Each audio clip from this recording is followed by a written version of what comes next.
It's still Tuesday, and you know what that means.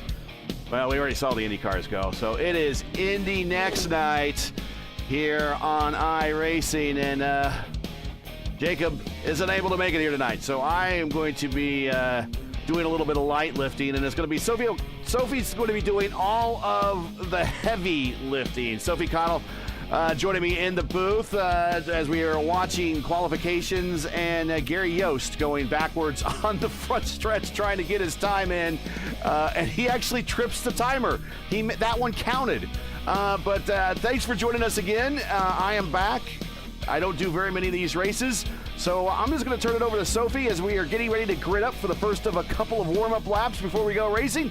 Sophie, how you doing? Bring us up to speed. I'm doing pretty good, Gary. Just got back from Indy qualifying, and speaking of Indy Kirchenbauer is on the pole tonight. He is currently trying to mount a challenge to the driver that starts alongside him, Gary, and that is Dylan Vilashinsky, perennial fast guy here in the Indy NXT Oval Series. So as we get into the pace laps here, let's just run through the starting lineup real quick, Gary. You gotta go right ahead. All right, so like I said, Indy Kirchenbauer on the pole, Dylan Vilashinsky alongside him here at the old scan of North Wilkesboro, the bumpy old stalwart of the NASCAR scene until the mid-90s. On the second row, we're going to have Chris Wetz and Andre Castro in the number 1 car. David Powers will start roll-off 5th. Sam Costner in 6th. Taylor Thurman, the J-Fosi already in chat, I presume, starts in P7. Casey Lee in the Musume machine starts P8. Ryan A. Brown, winner of Iowa last year, Phoenix last year, I believe, was in P9. Kelly Dahl starts in 10th for the Canadian. Giovanni Blackerby, coming off a P4 from a wet Sebring last night, will roll off P11. Brandon Trost, stalwart of the big sister to this car, the IR18, will be in P12, and Gary Yost, who we saw driving in reverse at the start of the broadcast, did not set a time, will be P13. Pace car has not gotten underway, Gary, as they start to roll. So let's talk a little bit about the track here. It's a bumpy racetrack, not really known for its open wheel, more known for the stock car side of things, but we like to mix it up here in the Indy NXT, given that it really seems to race better on some of these shorter tracks. Yeah, it's 0.62 a mile is the measurement. At least that's what iRacing tells me. Yes, and the lights are already on the pace car. They're only going to get one lap the one, here. okay. Yeah, so the thing to look out for here, Gary, is that it's going to be very cold Firestone tires. I predict the high side is going to be the better side to be on early on, and then everyone's going to start gravitating towards the bottom, although I don't see the pace car pull in, so maybe that was just a glitch with the lights going out on that pace car, as I didn't see the lights on. No, they're not on mine either, so normally on tracks less than a mile, it's always 2 laps. Well, they just want to throw us even more curveballs tonight, Gary. Yeah, I need another curveball tonight. All right. Field is going to be going as they go through 3 and 4. The track kind of has a weird kind of little kink on this back straight that has caught out some drivers, and it has that curve that drivers can't really touch in this car. But the pace car is pulled off, and immediately it's green. It's green before the pace car is even off the track. I heard that too. He has the jump on Indy Kirchenbauer. Like I said, high side going to be more stronger than the low side. Andre Castro, though, mounting the charge even higher, and he is going to take the lead. Before we even get to the start-finish line, he started 4th on the grid. He's got the momentum off of 4. He's going to clear Vilashinsky into the corner, move Castro to the point from 4th on the grid. Kirchenbauer down to 3rd, and he is looking on the inside of Vilashinsky. Lap times up into 100 and just shy of 140 miles an hour here. Tire wear is going to be a factor in this race Gary. Once again, that right rear and managing is going to be tricky here. With how much Castro is pulling away from the field here, Gary, I wouldn't be surprised to see the field start to reel him back in towards the latter stages of the race. Ooh. Brendan Trost, yeah, he's up 4 spots. Yes, and he nearly got collected by David Powers. Powers moving backwards as he is stuck on the bottom. Trost on the move, currently looking to hunt down Taylor Thurman. He is running that top lane, ripping the fence in that pink car. Further up the field, Kirchenbauer is slotted in behind by Leshinsky. Now that the tires are up to temp, they're all running the low side up front. See how that plays out as Trost continues to work the high side on Taylor Thurman. And that strap-on Thrustmaster is branded car, and Thurman slots in behind, now has to worry about Blackerby as Trost has moved into the 7th spot. Side by side off the corner down the backstretch. There's that little bit of a kink that you're talking about. This is a very, as some people would call it, a perfectly imperfect oval. There's even elevation changes here, as you can see coming downhill down the front stretch, going uphill down the back stretch there. So a bit of a oddball oval, but as you mentioned, a stalwart in the 50s, 60s, 70s, and 80s at the time, the Winston Cup schedule. In fact, I think I saw the very last Winston Cup race here before they returned. I think it was won by Jeff Gordon. Did Jeff Gordon win that one? Back when I still watched NASCAR. So. I believe so, and Trost is currently working on Casey Lee. Trost still running the high side, unlike most of the cars out here who have drifted lower down the track. Further back, Blackerby has gotten around Taylor Thurman to move Blackerby up into the 8th place spot.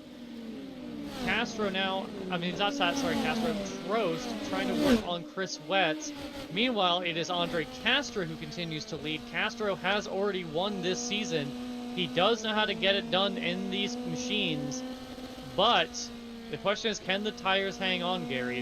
Again, this is something that is come across up this season. There are no additional tire sets here, Gary. So if you push really hard, really early, you could be hurting at the end of the race.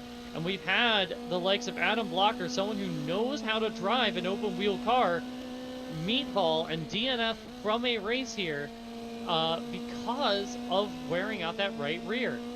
Speaking of, Andy Kirchenbauer looking on Dylan Vilashinsky on the low side. I don't think that's going to work for him, so he's going to switch it up, try to get some momentum on the high side. Because it looks to me, much like in the IndyCar, if you have the high line, it's a very easy way to defend. Definite different driving styles. I was riding with Brendan Trost there for a while. Go back to him right now as he's working on Costner. He's going down the 4th gear, grabbing a lower gear to help with the car to get it off the corner a little bit better. But we go back forward with Indy. Indy's keeping it in 5th gear and not changing any gears at all. From your point of view, what's the better approach? Is Brendan a little bit more aggressive by dropping the gear, or is Indy being a little bit too conservative by not dropping the gear? I think it's a bit of Brendan Trost is being aggressive, Kirchenbauer is not. And I think that for Kirchenbauer, that's a strategic choice. As we see Vilashinsky now working over on Castro, I think Kirchenbauer is wanting to preserve that right rear for later stages in the race. That is how he actually got a win at the old scan of North Wilkesboro, and also I believe in IRP this season. It's just by protecting his rubber and having a better rubber situation than the drivers around him.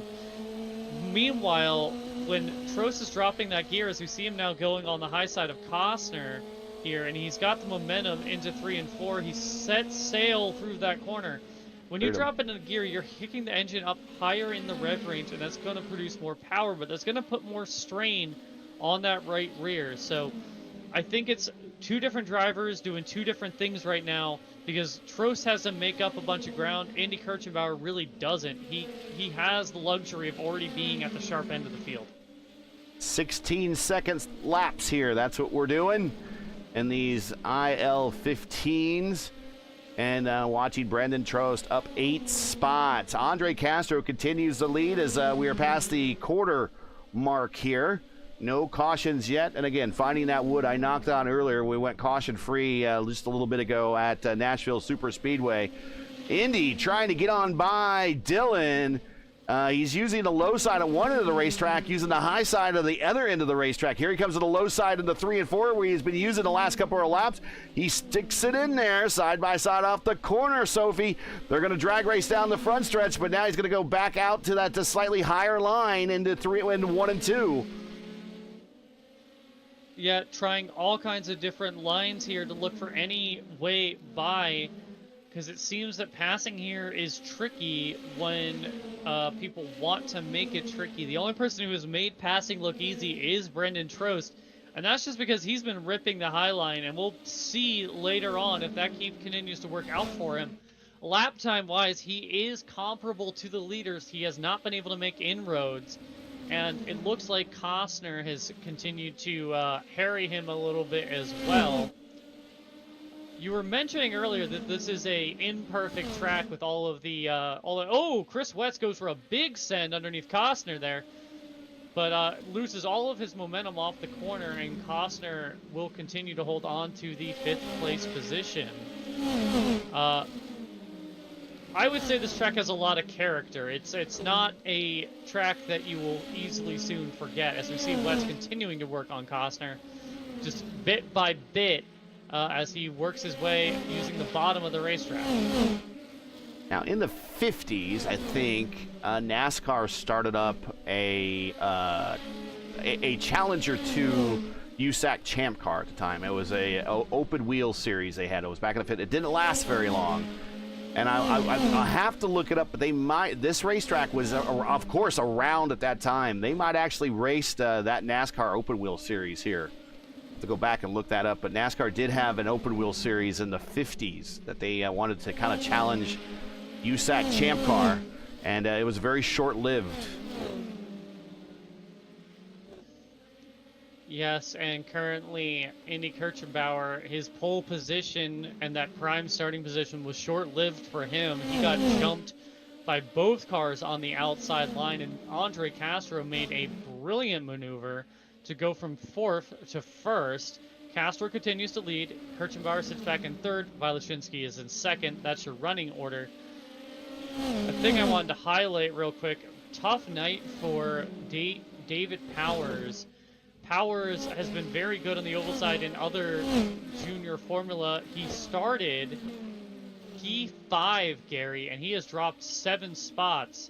He has had the opposite race to the likes of Brandon Trost, as we see, some contact between Chris Wetz and Costner as they come into turn number 3. That's where that track kind of has that weird kink. Costner will maintain the position. No damage between the two of them, but that was a scary moment between Chris Wetz in the number 6 and Sam Costner in the 7. Just giving these fans the roots of the racetrack. Little bit of little beating and banging. That's what they're used to here down in North Wilkesboro. 35 of 80. Thanks for joining us, everybody. Jacob not here tonight, working on his PC, so I will be doing double duty tonight. Don't forget to check out myself and, again, Sophie this Friday night, 9 p.m. Eastern Time, Open Indy 500. Go ahead. Indy Kirchenbauer was trying to get on the inside of Wilashinsky, and they touched front wing to rear wheel. No damage for Kirchenbauer, but Dylan Wilashinsky got a little loose. Little bit of an open wheel version of the bump and run, Gary. Here it is. Do we see it just coming off the corner and just running out of room? And yeah, right, not there yet, but still side by side off the corner. And this is a pretty wide racetrack, but right down there in turn 1, it does start to narrow up. And then they make a little bit of contact, and right there, actually a little bit of net code, actually. Never really any real contact, but iRacing thought it was going to happen, and they're still attacking right now. They're sliding all in front of one another right now. Yeah, the person who is looking in his mirrors and smiling is Andre Castro. Castro now pulling away from the field right now, opening up a gap of about half a second. And about 5 seconds ahead of him is the car currently running 13th, and that is Gary Yost. Yost just kind of chilling in the back. He's got David Powers just ahead of him. But they'll be hitting lap traffic soon. Meanwhile, Dylan Filashinsky in that Get Good Racing machine, all with his mirrors full of that red votive car of Indy Kirchenbauer. And don't adjust your sets. The cloud has come in front of the sun, so it is darkened up here quite a bit. That's going to lower the track temp. At 105 right now. Ambient is 79.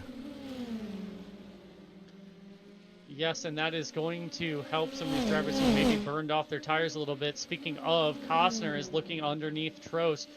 Wetz has a bunch of momentum on the high side, though, and so it looks like Wetz might get around Costner due to the hole created by Brandon Trost, and indeed, Wetz does.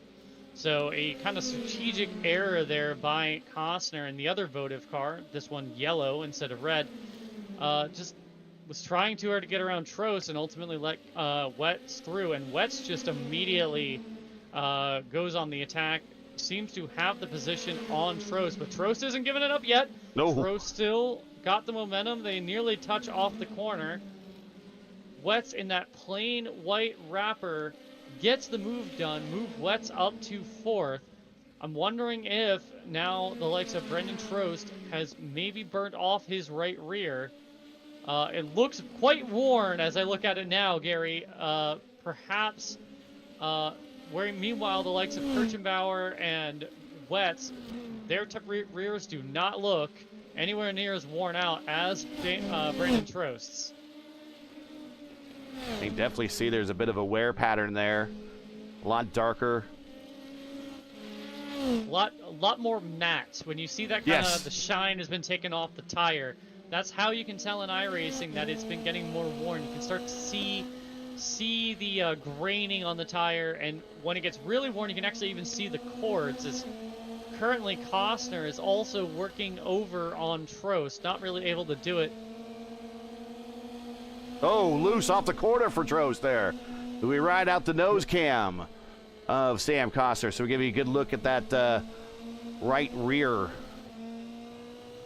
Yeah, and Costner now has the inside. Trost, when that car starts going like that, Gary, it's going to start going more and more for Trost. This is a situation that's going to get much worse before it gets better.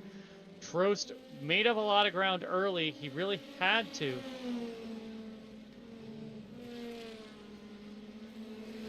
Oh, riding that high, kind of riding the cushion right now. And he gets by Costner again, slams the door. Costner will have to reset. Going back. And he is probably fuming because look how much Wetz has pulled ahead of Trost. This is a losing battle for Trost. As Trost nearly gets loose all over again, this is a losing battle for Trost. While I understand as a racer you want to hold on to position, there's a good chance that Trost is going to spin in the next handful of laps, Gary. I don't like jinxing a driver, but that thing looks evil. And up front is still Andre Castro, followed by Dylan, and right behind Dylan is the prodigy Indy. Wetz is broken away all by himself in 4th, and this battle again between Costner and Trost rages on, and there's your contact into the wall, and that is going to be a tow. And a caution for Brandon Trost, and his day is done. Yes, it looks like he just was running up on the high line. If we can get that on replay, Gary. Like before, just getting up on the high line, goes through 3 and 4. As they go down into 1 and 2, kind of a little bit of a net code. Costner washes up a little bit, but Trost was really struggling with the car. And ultimately, it was just some net code contact between him and Costner that kicked the rear end on Trost. And because he did not have that right rear to save him, it just went into the wall, folded up that right front, and he is done for the day. Yep, that right rear is no good anyways. And now that right front. That right front is no good is bent under right now. So we are under caution here, just past the halfway point at lap 56 of 80. Thanks for joining us. Make sure to smash the like button, subscribe to the channel if you have not done so already. Also, don't forget we do this on behalf of the Indy NXT community, and we do this for free. So if you would like to monetarily support the broadcast, you can send donations to our GoFundMe account, The link is in the description. It's also pinned in chat. You can also send us super chats as well. We certainly would appreciate it, as this has gone by pretty quickly at 16 seconds a lap. Guys are moving at a pretty good clip. Yeah, and we'll probably be heading back to green, Gary, around 20 to go. And just doing my usual cursory sweep here of the right rear tires, most of everyone's in the same boat. There are some people who look worse than others. Costner, after his battles with Brandon Trost, he's starting to look a little worse for wear. And because of the field now being tightened up, some people might be able to take advantage. Another driver that wasn't looking too good was Ryan A. Brown, currently in 9th place. His right rear not looking so good. Maybe Kelly Dahl could take advantage of that and move further up. Or even the likes of Gary Yost, who's moved up to 11th now, might be able to take advantage. His right rear is looking nice and healthy. So, good measure of who is really pushing hard out there, Gary, is just by looking at that graining on the right rear.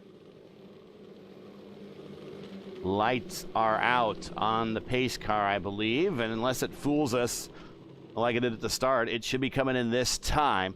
And remember, the start zone here seems to be rather abrupt, so as soon as that pace car, actually the pace car was still on the racetrack when they called green, so we don't want to get into a Scott Goodyear situation of passing the pace car, even though they're yelling green and go. So we'll be interested to see how they work this start. It is Castro, Dillon, Kirkenbauer, Wetz, and Costner top 5, and there they go. Green flag back out here at lap 60.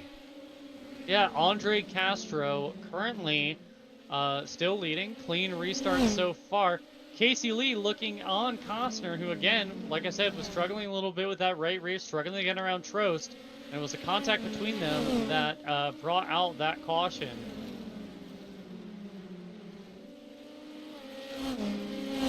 Kirchenbauer getting a little loose off the corner as he continues to try and find a way around Vilashinsky. Indy needs to get around Vilashinsky to outscore him and keep his championship hopes alive, as Vilashinsky is looking to repeat here. Purple lap for Castro. Clean air. Cooler tires now. Yes, and he has been taking care of them. I think he learned his lesson after what happened at IRP. He's really just kind of been taking it easy, not pushing too hard unless he has a reason to. The battle on the racetrack right now is 2nd, 3rd, and 4th, just behind him. You do have Costner, Lee, and Blackerby. They're all running together. Also tack on Thurman to the end of that battle. So it's a 4-car battle. Oh, car spinning off the corner. That is David Powers. David Powers looks to me just trying to get the power down on the low line to stay off of Brian A. Brown, and just too much wheel with too much throttle, Gary. And a very lazy and innocent spin. He keeps it off the grass and out of the wall, so no damage. He'll be able to spin that around. So the field will get another late restart for maybe a 15 or so lap sprint to the end. Gary, I would like you to focus here on the right rear of Dylan Vilashinsky. Dylan Vilashinsky here, and the reason why is I can see graining on that right rear, but then if I go one car back, Indy Kirchenbauer, that tire looks nice and shiny, doesn't it? Yeah, you can see, and again, you talked about how the color palette is how you can see it here in the sim. So the right rear of the black and green car is matte black. And so that tells you, that's a sign in the sim that that tire is a little bit more worn than Indy's, which has a little bit of shine left to it. Yes, and we saw how difficult it was for Costner to get around the likes of Brandon Trost. And Kirchenbauer is only going to have maybe 10, 11 laps to do that, Gary. But a lot can happen in 10 and 11 laps, even in 16-second laps like we're seeing here at North Wilkesboro. Especially with the tires now that they're... You kind of talked about this coming in. You said, if we don't get cautions early, what we're going to do is we're going to get them late, and then they're going to come one after one another in this race. And so far, do you know the lottery numbers that I should be picking? Because I should go out and buy a ticket if you're being that you're that much of a prophet. I think it's just a question of experience here, Gary, because with this car drives off the right rear, and so when you look at someone like Sam Costner, you see that matte black on that wheel, you know that driver's going to have a handful. And some people can really drive a car off the right rear, Gary, even if on old tires. But not everyone can do that. Lights are out on the pace car. We'll see if he tucks in here. Indeed, it does. We're going to be going back to green flag here at North Wilkesboro. Andre Castro leading the field. We're working lap 69 of 80. Well to go. And Kirchenbauer is trying to waste no time, but he's got Chris Wetz on the high side. Violashinsky blinked out on my screen, Gary. Maybe he's got some latency issues. Kirchenbauer looking to the high side now as Violashinsky continues to blink. And that has probably given Kirchenbauer some heart palpitations as he now goes on the inside of Violashinsky. Doesn't get the drive off the corner he needs. Violashinsky continuing to fight on that high line, but that's doing that worn out right rear no favors while Wetz watches from fourth. Castro streaking away from this field. Costner looking all kinds of loose, and Blackerby's just going to blow the doors off of him because of how loose he is with that worn out right rear. Hanging on for dear life in that fluorescent number 7 as the shell livery makes the move and moves himself up the 5th. He's up 6 spots. He's your biggest gainer of this race right now with Trost falling out. So just being patient. But right now, Castro's sailing away right now at the moment. He's looking at, unless there's a late caution, a sure victory here.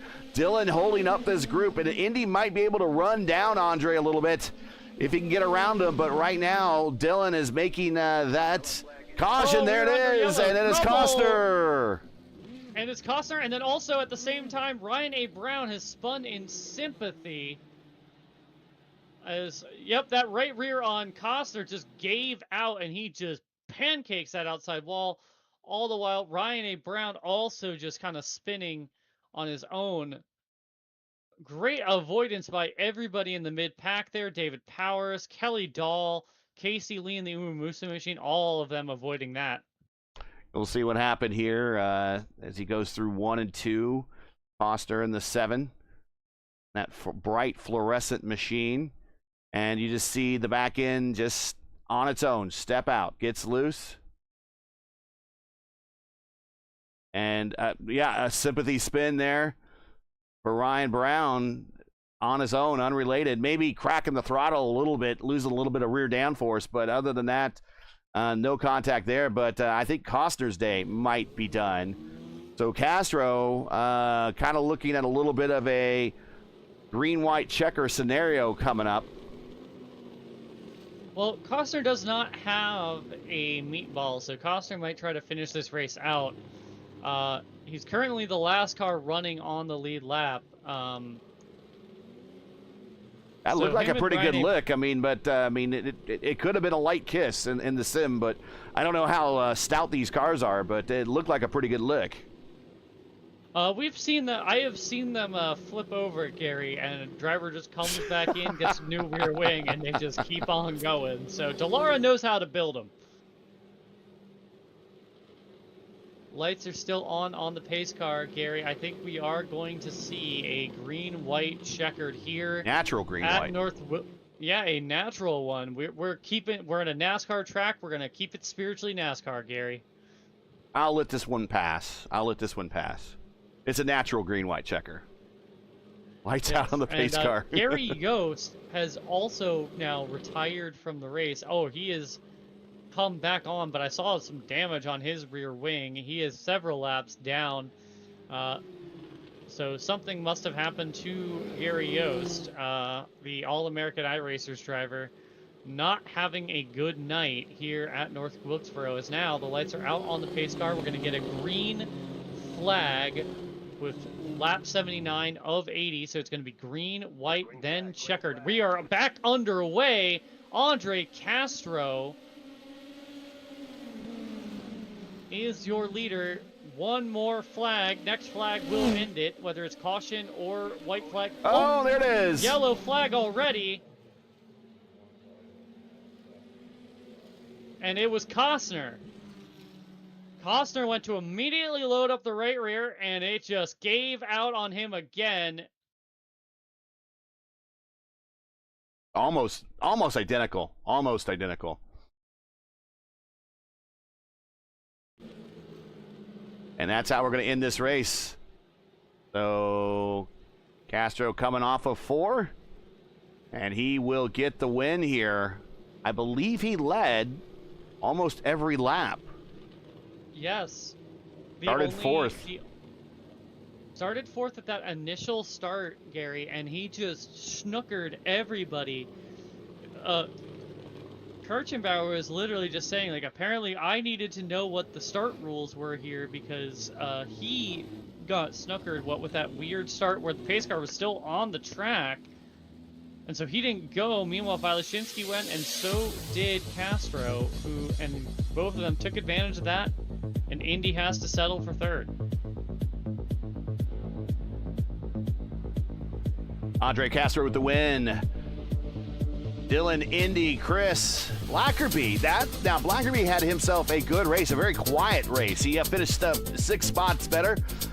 I will go ahead and make him your Luis Gonzalez Nunez driver of the race as he gets a top 5 out of this. Lee, Thurman, Dahl, Powers, and Brown round out the remainder of your top 10.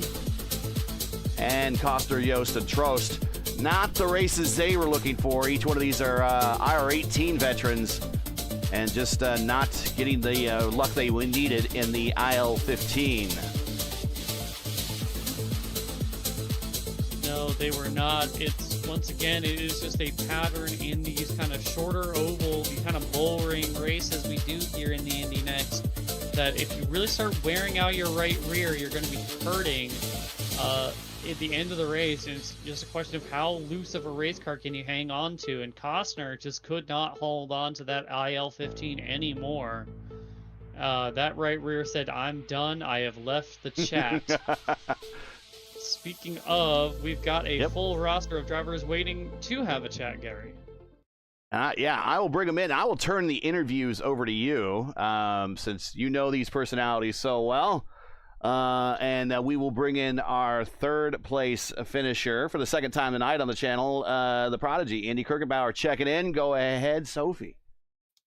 Well, Indy, you secured P3 here at the old scan of Norks Wilkesboro. Kind of walk us through your race. We kind of saw you had some troubles there at the start with the, shall we say, interesting start procedure.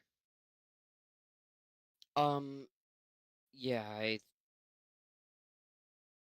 I just didn't at the new Wilkesboro where I was able to win both of the previous next races.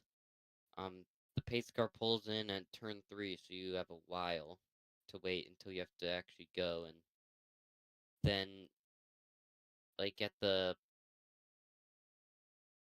just here it's just when the pace car pulls off, the restart line is right there, and I didn't know it. So when I saw the green, I kind of panicked and pressed on the gas way harder than I usually would and just spun the rears and let Castro and Dylan get by, and that's what lost me this race.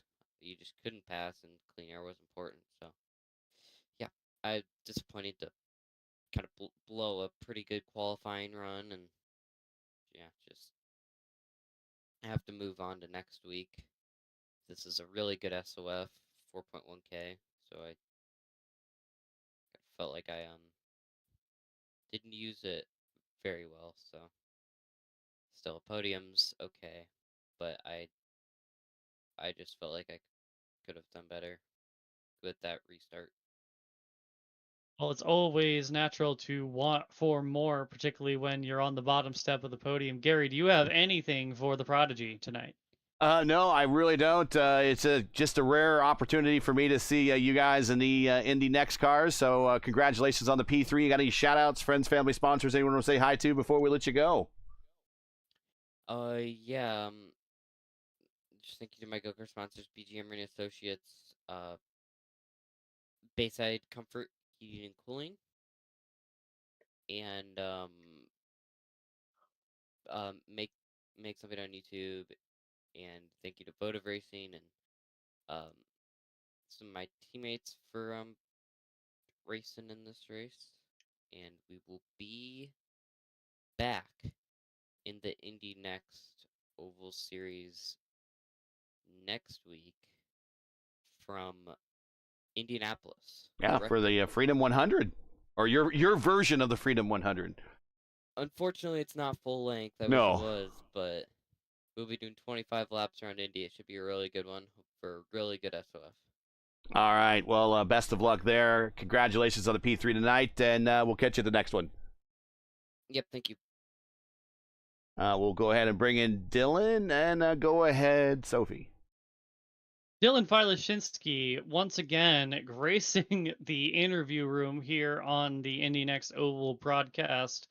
Dylan, seems you had a good start initially, took the lead, and then Castro seemed to find another lane out there. Walk us through your race. I thought I was home clear the moment I got past Indy on that start. I was like, this is going to be great, man. I'm going to just get to control the whole pace and clean air. It's going to be great. And then middle of turn 2, I hear outside, and it's like, dang it. I spent pretty much that whole race trying to hold everything I could to hold off Indy. I mean, I threw a couple shots at Castro, but I think that I just couldn't overcome the dirty air he was putting off. So I was doing my best to try and save my tires in case we got a couple of restarts at the end. And at the same time, trying to hold off Indy, it seemed like he was throwing everything he could at me, trying to get by me. Those last couple of restarts were super sketchy, though, because every restart I was firing up the rears on those launches, and then I go into 1 and 2 in the back end, be stepping out. It was sketchy. It was a lot of fun, though. A lot of fun. Yeah, speaking of those rear tires, I was looking at those during the broadcast, and it seemed you had far more graining than Castro, Kirchenbauer, or Wetz behind you.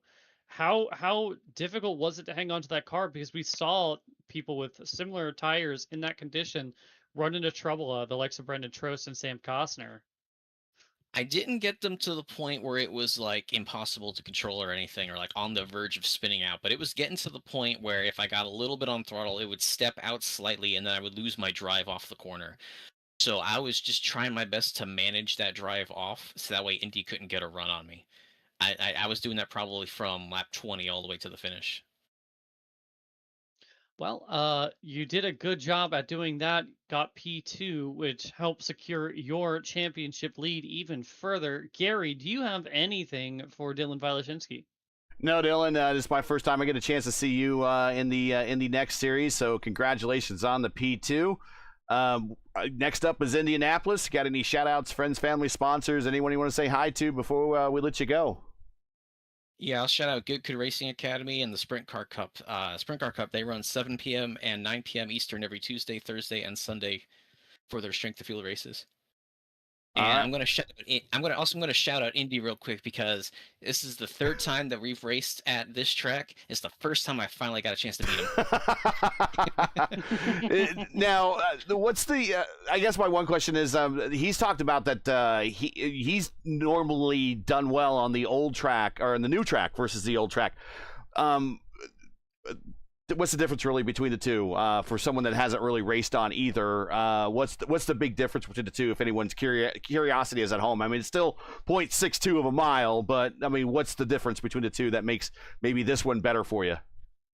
I would say, if I remember correctly, I think turn 3 and 4 you can use a bit more of the outer lanes compared to the newer pave. It felt like the newer pave last time we went, it was just bottom feed the whole time, and then try and protect the protect the top in 1 and 2. And in this race, you could run a lane off the bottom and defend from people trying to get below you. And it also wasn't the newer one. You run almost right up against the wall through 1 and 2, and this one it was kind of like a lane or two down and then trying to arc it towards that apex late in turn 2. That's pretty much the main differences. I mean, it's a little more bumpy, a little more slick. But just the lines you take in the corner is a little bit different. All right. Well, I feel like we have a little bit more room to work here. That definitely works for me and makes sense. Well, congratulations, and we'll see you at Indy next week. I appreciate you guys. That one's going to be nuts, dude. We're going to have so many people for that, hopefully. Well, we hope to see you out there. Good run tonight, Dylan. Appreciate it. Y'all have a good night. All right, let's bring in Andre, who I believe led every single lap, starting from the 4th position. So here he is, today's winner, leading every single lap. even had the purple lap, and frankly would have won a Grand Slam on a 6.62 mile oval, which is, I think, completely unheard of, but just didn't get the pole, but got the win. And joining Sophie in the interview for the interview is Andre, so go ahead, Sophie. Andre, I gotta ask right off the bat, where did the inspiration for that move at the start come from? Just being pissed that I like drifted off of turn 2 in qualifying, because I felt like in practice I got down to an 8 in qualifying and I was doing 9s easily, and pole ended up being a flat, but I just drifted off of 2, and then I had no confidence going into 3 because my right rear tire was like 5 million degrees at that point probably. So and then the green flag just came out really early, which I think shocked all of us, and then I was like, okay, maybe I have a chance here. And I don't even remember if I fully meant to like go all the way around the outside or if I just like poked my nose out and I said, let's see what happens. But once I was there, I was like, okay, we're good. And then that was that was good, because my teammate Chris Wetz, he had a good run, but he was telling me you'll get him in the race, and I don't think any of us thought it'd be by lap 1, but after that, then I just tried to save the right rear, because the last 2 weeks I got warnings. I think 2 weeks ago I ended at 6% on the right rear at IRP, like late caution saved me because I was falling through the field, and then Mexico City I kind of just said I was trying hard past Jarrett, and I ended up burning my right rear off, which was okay. But this time I just tried really hard to save it, and then at the end with the cautions I could kind of push, so I was able to set a pretty good lap, and it's a good race. Well, you did an excellent job. What have you changed up with your driving style in this car? Because you mentioned the IRP race and, of course, Mexico City, where you were having those trouble with your tires. So is it just a change to approach how you approach a corner, change with the tools? What exactly is it that you have switched up that's allowed you to maintain your Firestone rubber? Just like fully really being progressive on the throttle, coming out of the corner, even when you feel like you're not loose at all. I think even if the car trends to be tight, if you overdrive it on exit, it's going to burn the right rear off. So just learning kind of what you can and can't get away with. Just kind of progressively applying throttle everywhere, and not going too fast. I like to kind of leg it if I can in these races, but I was able to at the end. But before that, I was just trying to restrain myself. So keeping them a little kind of close behind me, and feel like just getting a straight exit and progressively applying throttle. I think those are the most important things. Well, you certainly took care of the important things this race. Gary, do you have any questions for Andre Castro? Oh, Andre, we will let you get on with the rest of your evening. Any shout-outs, friends, family, sponsors, anyone who wants to say hi to on... You won 2/3 of the Grand Slam tonight. You won the race, got the fastest lap, and led every single lap. Everything but that pole, and it sounded like that you were on pace for that, other than just that little bit of a mistake you made on that qual run. So maybe next time we come here. But any shout-outs you got before we head off to Indianapolis? First of all, got to shout out the birthday boy Chris Wetz. Happy birthday! Good run for him too. I think P4. Got some of my team members from BS Hybrid watching, so we got the first win for this livery on this car, which is pretty cool.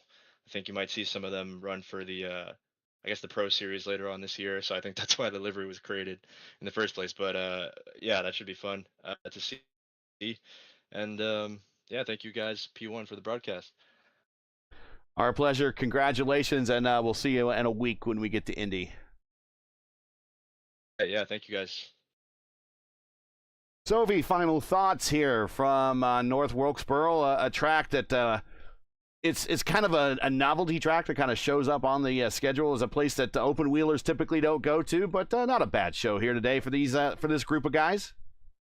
No, it was an excellent race. We saw that amazing move at the start. We saw Brandon Trost charge through the field and then unfortunately have some difficulties there. It again was a race where kind of thinking strategically about when you wanted to use your Firestone rubber really made the difference there, as we saw the likes of Costner and Brian A. Brown, David Powers, and obviously Brendan Trost kind of run into some issues because they were really abusing that right rear tire.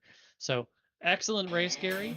Look forward to next week where we will once again be at the,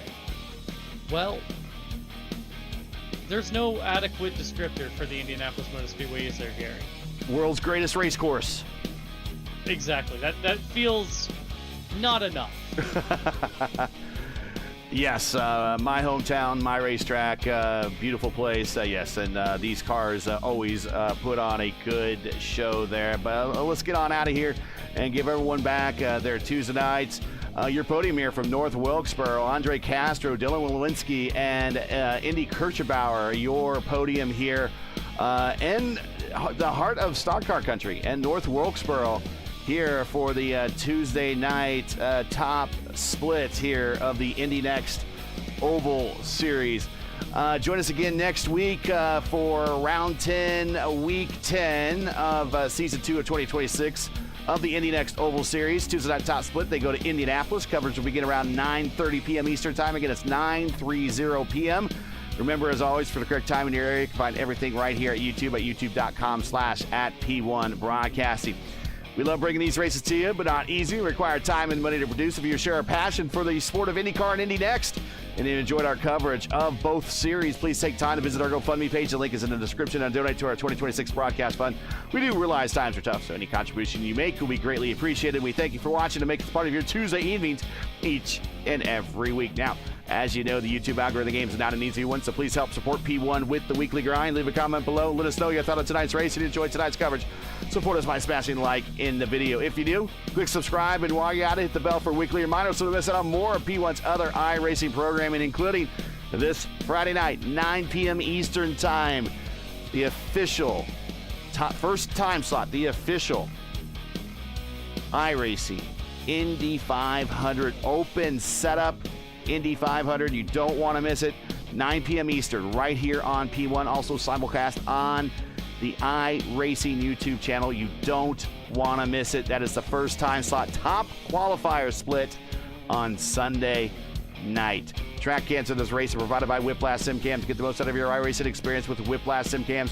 To learn more about Whiplash, like them on Facebook. You can follow on X and Instagram. All the links you need are in the description. For business inquiries, to learn more about P1 and what we do, like us on Facebook. You can follow us on X and Instagram. You can follow all of our social links on Linktree. Those are all in the description. So for Sophie Connell, and we'll also shout out Jacob Collins, who is trying to get his PC going here. He'll get it going. I'm sure he will. Everyone here at P1, I'm Gary Gotts saying to all, good night. Thanks for watching, and all of our men and women serving in the military and as first responders, Godspeed. God bless. Come home safe, everybody. Catch us again next week in Indianapolis for the next race of the Indy NXT Oval Series. Tuesday night top split right here on P1. Good night. We'll see ya.